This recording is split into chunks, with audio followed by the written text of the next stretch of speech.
what is the difference between the ordinary thief and a political thief?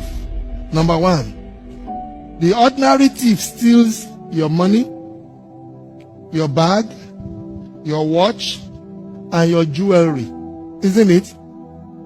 But the political thief steals your future, your career, your education, your health, and your business.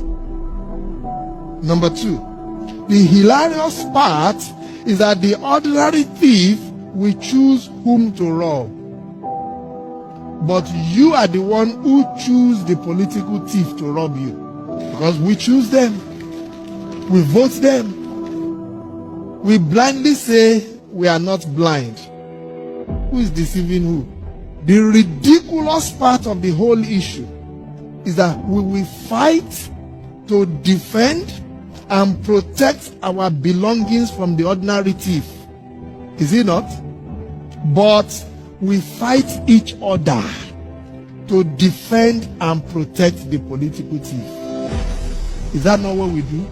Thugs will be fighting themselves to protect those that are stealing our career, stealing our joy, stealing our health, stealing our success.